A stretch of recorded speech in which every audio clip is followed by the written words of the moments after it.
திருவள்ளுவரின் ஒளியில் வாழ்ந்து வாழ்வின் உன்னத நிலையினை அடைய திருக்குறளோடு நாம் என்னும் இந்த நிகழ்விலே இணைந்திருக்கின்ற உங்கள் அனைவருக்கும் முதற்கண் வணக்கம். குறள் எண் 820, அதிகாரம் தீ நட்பு. நீமகன் என்பவர் பாண்டிய நாட்டிலே ஒரு செல்வ மரபில் பிறந்தவர். வாய்த்திறமை உடையவர், அறிவுடையவர்கள், கல்லாத மக்கள் என அனைவரும் புகழ்ந்து போற்றும் அளவுக்கு நயமாக பேசுவதில் மிகுந்த வல்லவர்.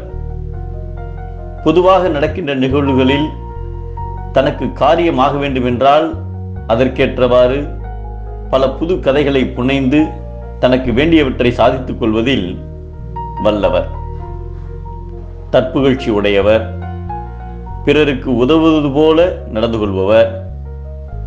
அவர் அவ்வூரிலே இருந்த பூதி என்னும் வேதியர் வீட்டில் இருந்த இளைஞனான ஆபுத்திரன் மீது மிகுந்த நட்பு கொண்டார். ஆபுத்திரனோ மிகவும் நல்ல குணம் கொண்டவர், தீயவற்றிற்கு அஞ்சும் குணமுடையவர்.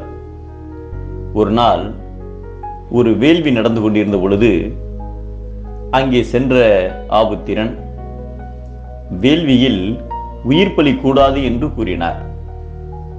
இதை கேட்டதும் மற்ற வேதியர்கள் அனைவரும் கோபம் கொண்டனர்.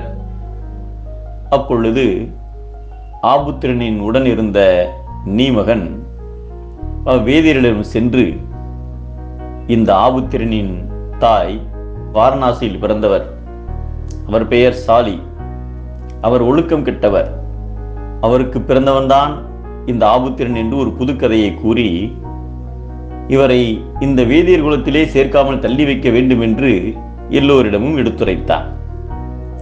உடனே அங்கே இருந்த ஒருவர், இத்தனை நாள் அவருடன் பழகி இருந்தும் இப்பொழுது எப்படி அவரை பற்றி ஒரு கதை சொல்கிறீர்களே, உங்களுக்கு அது எப்படி தெரியும் என்று கேட்டார்.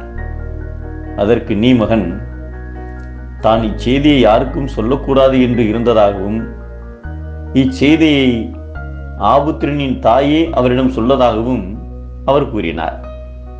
இந்த நிகழ்வு மணிமேகலையிலே குறிப்பிடப்பட்டது. இதனை கேட்டதும் ஆபுத்திரன் அஞ்சி நடுங்கினான். தன்னுடன் இத்தனை நாள் நண்பனாக இருந்தவர் இன்று தன்னை பற்றி அவதூறு கூறியதை அறிந்து அழுதார். இச்செயலை கேட்டதும் அங்கு இருந்தவர்கள் எல்லாம் நீமகனை எள்ளி நகையாடினர். மனையிலே இருக்கின்ற பொழுது நன்றாக பேசி, மன்றத்திலே இருக்கின்ற பொழுது பழித்து பேசுகின்றவரது நட்பை சிறிதும் அணுகாவண்ணம் காத்து அவரிடம் இருந்த நட்பை ஒழிக்க வேண்டும் என்பதை எனைத்தும் குறுகுதல் ஓம்பல். மனைக்களி மன்றில் பழிப்பார் தொடர்பு என்கிறார் நம் தெய்வப்புலவர் திருவள்ளுவர்.